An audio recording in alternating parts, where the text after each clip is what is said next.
Bonjour chers étudiants et bienvenue dans la suite des corrigés des différents devoirs surveillés sur la mécanique du point qui ont été proposés dans les différentes universités marocaines. Aujourd'hui, je vais terminer le premier devoir qui est le devoir de l'université Hassan II de Casa pour l'année 2020-2021. Donc là, on va terminer avec le problème numéro 3.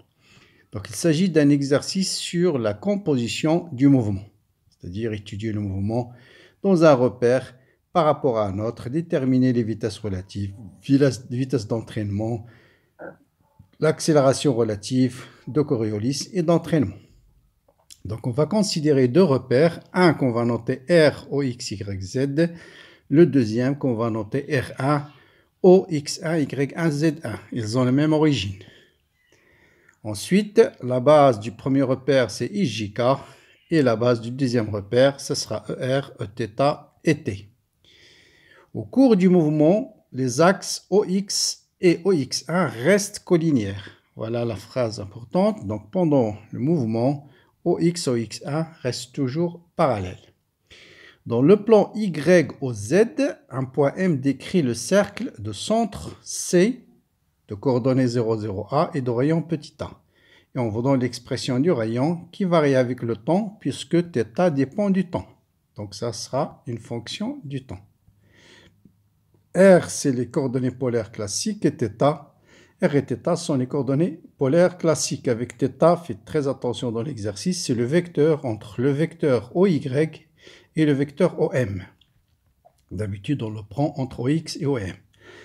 F, fonction du temps, tel que OM est égal à R suivant ER, avec R, c'est 2A sinus θ. Donc, θ point est une fonction croissante du temps.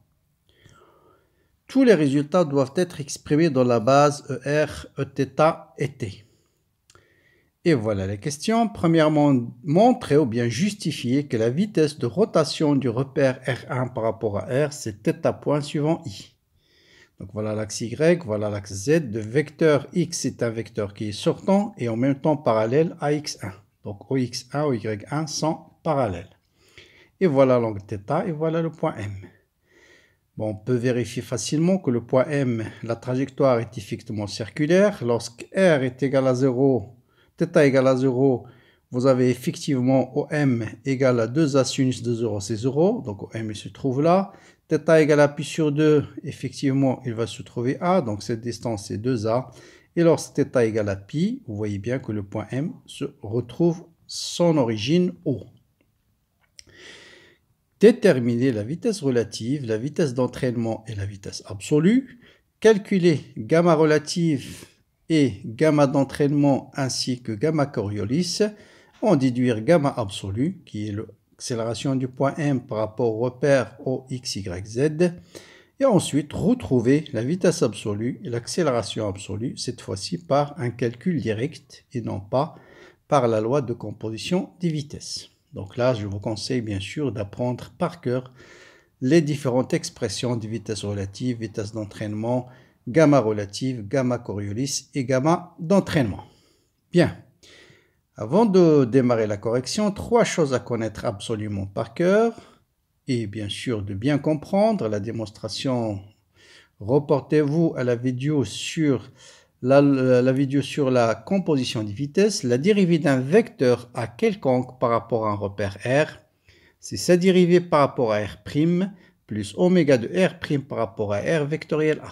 Donc cette expression, on va l'utiliser surtout pour déterminer la vitesse de rotation d'un vecteur par rapport à un autre.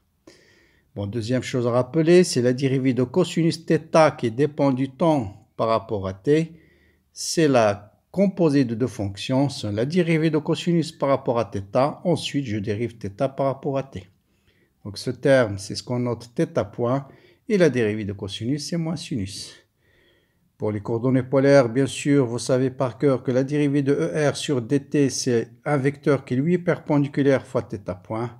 Et la dérivée de Eθ par rapport à t, c'est un vecteur qui lui est perpendiculaire. Donc c'est moins ER, ici c'est ER, vous voyez. C'est moins θ point suivant ER. Bien sûr, pour plus de détails, reportez-vous à la vidéo sur les coordonnées polaires. Allons-y donc pour la première question. Déterminer oméga de R1 par rapport à R. Donc je vais utiliser cette expression. Et de préférence, toujours l'utiliser pour un vecteur dont la dérivée par rapport à R1 est nulle. Comme ça, vous aurez facilement l'expression de oméga. Donc pour cela, on va prendre le vecteur ER. Donc je vais appliquer la formule précédente au vecteur ER. Donc la dérivée de ER par rapport au temps, par rapport à un repère R, c'est sa dérivée par rapport au repère R1 plus oméga de R1 par rapport à R vectoriel ER. Comme ER, c'est un vecteur qui est lié au repère R1, donc bien sûr, sa dérivée par rapport à R1, elle est nulle. Donc ce terme, il est nul. Par contre, la dérivée de R par rapport au repère OX, Y, Z, on vient de dire, c'est θ point suivant Eθ. Donc ce terme est nul. Donc il me reste θ point suivant Eθ est égal à oméga de R1 par rapport à R vectoriel ER. Donc je déduis tout de suite en écrivant θ point suivant Eθ comme étant θ point suivant I vectoriel ER. Vous voyez le vecteur I, c'est un vecteur qui est perpendiculaire à l'écran et les surtemps. Et I vectoriel ER, ça vous donne Eθ. Donc je remplace Eθ ici par I vectoriel ER. Comme ça, j'ai le même repère ER, le même vecteur ER. Donc par analogie, je déduis que θ point I est égal à oméga de R1 par rapport à R. Donc on vérifie bien que oméga de R1 par rapport à R, c'est θ suivant I. θ point suivant I. Bien. Maintenant, pour les vitesses relatives et d'entraînement, vous savez que la vitesse relative, c'est la dérivée. Donc ça, c'est la vitesse, et non pas là, c'est la vitesse relative, c'est la dérivée de OM par rapport au temps, mais je dois dériver dans le repère relatif, qu'on note ici OX1, Y1, Z1. OM, c'est R suivant ER. Bien sûr, le vecteur OM, c'est R suivant ER. Donc la dérivée de R par rapport au temps, sachant que R c'est 2A sinus θ, donc ça la dérivée de sinus, on vient de dire c'est θ point cosinus. Et bien sûr la dérivée de R par rapport à R1, elle est nulle. Donc R1 c'est un vecteur qui est fixe dans le repère relatif. Il tourne mais par rapport au repère absolu. Donc voilà l'expression de la vitesse relative. Pour la vitesse d'entraînement, vous avez deux méthodes pour la déterminer. Soit vous appliquez la formule directement. Vitesse d'entraînement, c'est oméga vectoriel OM. Oméga toujours de R1 par rapport à R. Qu'on vient de dire, c'est de montrer que c'est θ point suivant I. OM, c'est R suivant ER. Et vous voyez bien que I, qui est vecteur ici perpendiculaire au plan de l'écran, vectoriel ER, c'est Eθ. Voilà ici, I vectoriel ER, c'est Eθ. Donc, I vectoriel ER, c'est Eθ. Et je trouve Rθ point suivant Eθ. Vous avez une autre façon de déterminer la vitesse d'entraînement, surtout pour les élèves de cycle prépa option MP. On utilise l'option du point coïncident. C'est-à-dire, la vitesse d'entraînement, c'est la vitesse d'un point A qui coïncide à l'instant T avec le point M par rapport au repère absolu. Donc, si M est fixe dans le repère relatif, quelle sera sa trajectoire dans le repère absolu? Donc M est fixe ici, puisque le repère tourne avec une vitesse angulaire θ. Vous voyez bien le point M va décrire un cercle de centre O dans le repère OX, Y, Z. Un point fixe du repère relatif va décrire un cercle de centre O et de rayon R. Or, la vitesse d'un mouvement circulaire, elle est tangente à la trajectoire et sa valeur c'est R oméga. Donc, vous voyez bien, je déduis tout de suite, c'est Rθ point suivant Eθ. C'est ce que j'ai trouvé ici. Donc, ça, c'est ce qu'on appelle la méthode du point coïncident. Mais je vous conseille d'utiliser plutôt. Donc, ça, c'est juste pour vérifier rapidement. Mais, utilisez la formule classique de la vitesse d'entraînement, c'est oméga vectoriel OM. Bien. Calculez maintenant l'accélération relative. Bon, on vient de terminer l'expression de la vitesse relative, donc il suffit de dériver cette vitesse relative, mais toujours par rapport à R1. C'est-à-dire la dérivée de R, c'est toujours égal à 0. Donc ça va vous donner 2A θ seconde, je dérive d'abord θ seconde, ensuite bien sûr tout est resté constant ER suivant ER. Ensuite, la dérivée 2A, la dérivée de cosinus, donc c'est moins θ point, avec ce θ point, c'est θ point au carré sinus θ suivant ER, et plus 2a θ point cosinus θ. La dérivée de R par rapport au temps, c'est bien sûr 0, puisque je dérive par rapport au repère relatif. Bien, Donc, je factorise. Donc, ça me donne 2a θ seconde cosinus θ moins 2a θ point au carré sinus θ suivant ER. Donc, c'est l'expression tout de suite que je trouve ici. Donc là, bien sûr, n'oubliez pas que la dérivée de R par rapport au temps, par rapport au repère relatif, c'est 0. Bien. Pour l'accélération d'entraînement. Donc l'accélération d'entraînement, par définition, c'est gamma de O' par rapport à R. O' c'est le repère, l'origine du repère mobile, qui est dans notre cas confondu avec O. Donc son accélération elle est nulle. Donc qu'est-ce qu'elle va rester? D de oméga sur D de T vectoriel OM plus oméga vectoriel. Bon, c'est le même oméga. Oméga, on le note partout. Même notation. Oméga vectoriel OM. Bien sûr, on vient de montrer que oméga, c'est θ point suivant I. Donc, oméga, c'est θ point suivant I. Donc, ce terme va rester, la dérivée de oméga, ce sera θ seconde suivant I vectoriel OM qui est R suivant ER. Plus, je remplace θ par θ point. Donc, θ point, ça me donne θ point en carré. I vectoriel R suivant ER. Donc, c'est quoi I vectoriel ER? On a dit c'est Eθ. Donc, c'est R θ seconde suivant Eθ. Plus θ point au carré I. Et là, j'ai I vectoriel ER. On a dit c'est Eθ. Donc, c'est R θ point I vectoriel Eθ. Donc, ça me donne R θ seconde suivant Eθ. Plus R θ point au carré. C'est quoi I vectoriel Eθ? C'est moins ER. Donc, ici, moins ER. Et je trouve R θ seconde suivant Eθ moins R θ point au carré suivant R. Voilà mon accélération d'entraînement et non pas de Coriolis, accélération d'entraînement. Qu'est-ce qu'il nous reste? L'accélération de Coriolis. Tout de suite, là aussi, la formule, il faut la prendre par cœur. C'est 2 oméga vectoriel vitesse relative. Donc, voilà l'expression de la vitesse relative. Oméga, c'est 2 θ point suivant I.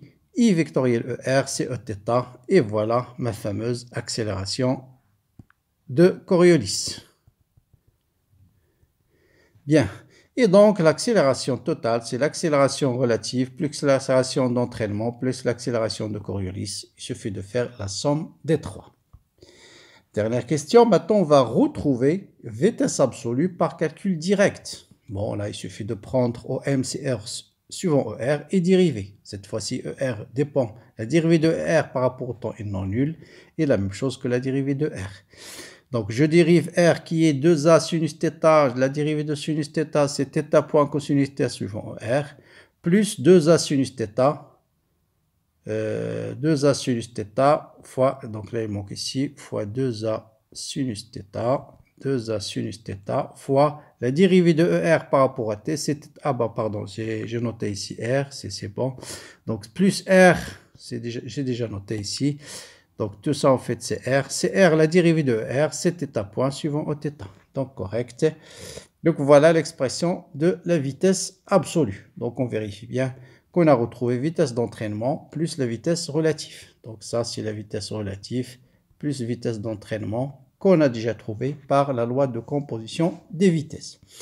Bon, pour l'accélération, c'est juste des calculs. Il faut dériver ici les trois vecteurs. La dérivée de θ point va vous donner θ seconde. Cosinus θ, c'est θ point sinus θ. Dérivée de R, c'est θ point fois ce terme, 2A θ point au carré suivant Eθ. Ensuite, la dérivée ici de R,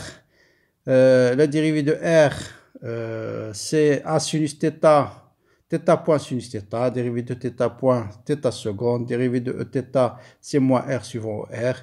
Et je laisse le soin de vérifier pratiquement, bien sûr, qu'on retrouve exactement l'accélération qu'on a trouvée par la loi de composition des vitesses et des accélérations.